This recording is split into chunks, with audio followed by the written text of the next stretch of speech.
सावित्रीबाईंच्या जन्मोत्सवाच्या सगळ्या सावित्रीच्या लेकींना खूप खूप शुभेच्छा। आणि या निमित्ताने राज्य सरकारकडून अपेक्षा असेल की महिलांच्या प्रश्नावर सिलेक्टिव्हली व्यक्त होऊ नका।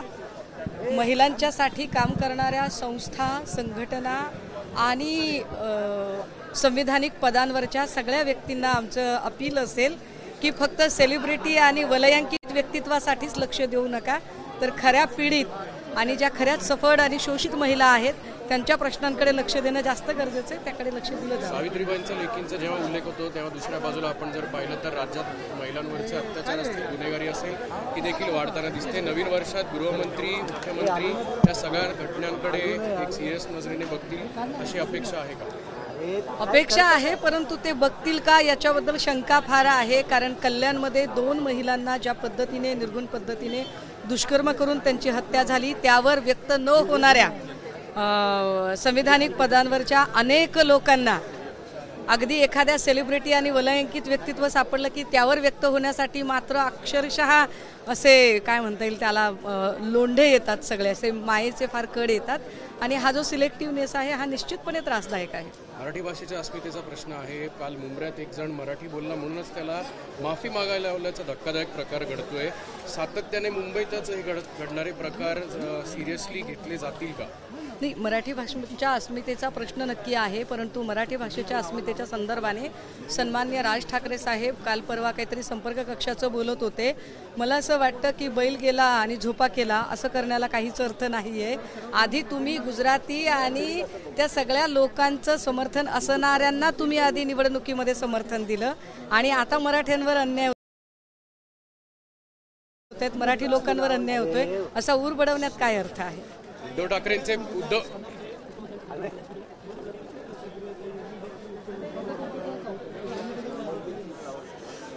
हे बघा, एखादं चांगलं काम केलं असेल तर कौतुक करायला काय हरकत आहे?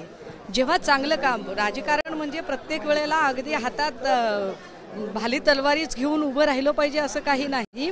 परंतु एक नक्की आहे की ज्या मुख्यमंत्री महोदयांचं कौतुक केलं जातंय त्या मुख्यमंत्री महोदयांकडून सगळ्यांच्यासाठी सारख्याच गोष्टीची अपेक्षा केली जाते।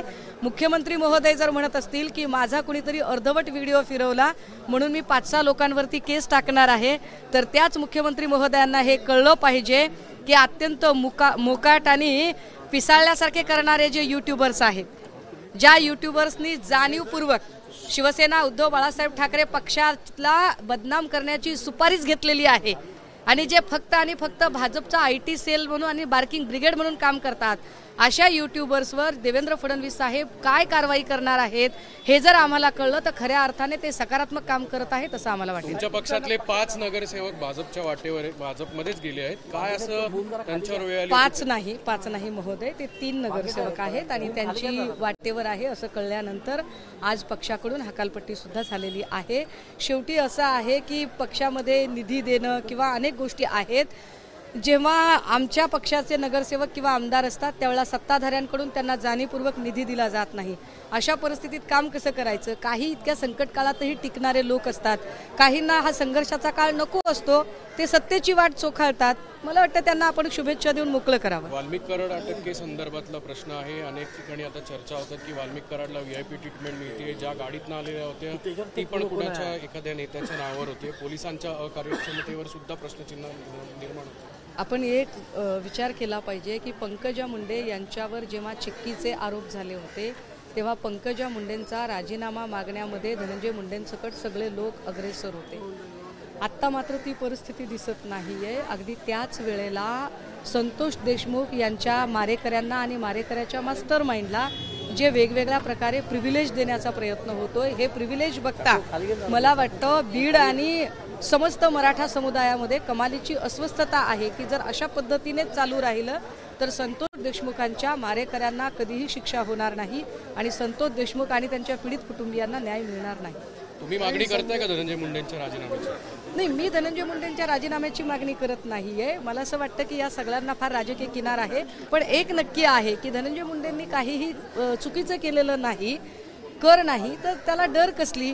त्यामुळे आत्तापर्यंतच्या जर अनेक आपण घटना बघितल्या, म्हणजे अगदी पद्मसिंह पाटलांपासून तर अनिल देशमुख साहेबांपर्यंतच्या घटना, तर त्यामध्ये अनेक लोकांनी आपल्या पदाचा राजीनामा दिलेला आहे आणि ते नंतर चौकशी संपल्यावर पुन्हा पदावर आलेले आहेत, तर अशा पद्धतीने करायला हरकत नाही नैतिकता म्हणून.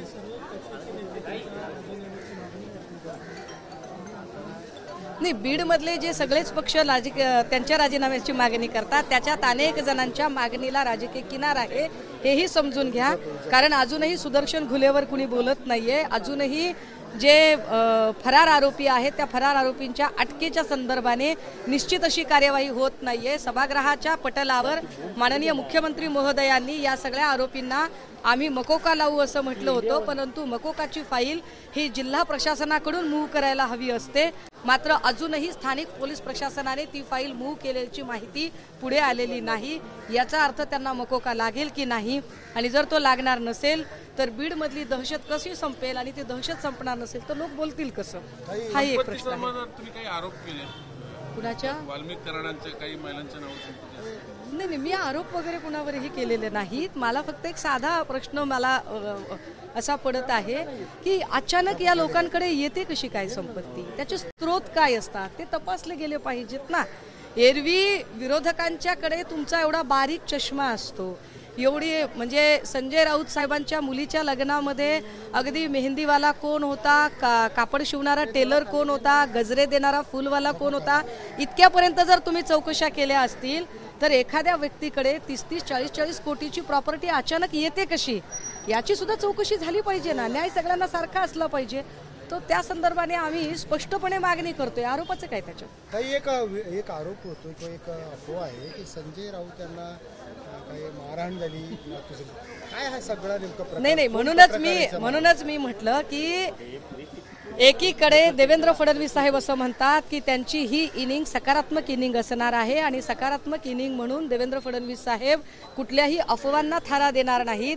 जेव्हा त्यांच्या स्वतःच्या संबंधाने एक अर्धवट व्हिडिओ व्हायरल झाला तेव्हा त्यांनी 5 ते 6 लोकांवरती केस टाकली.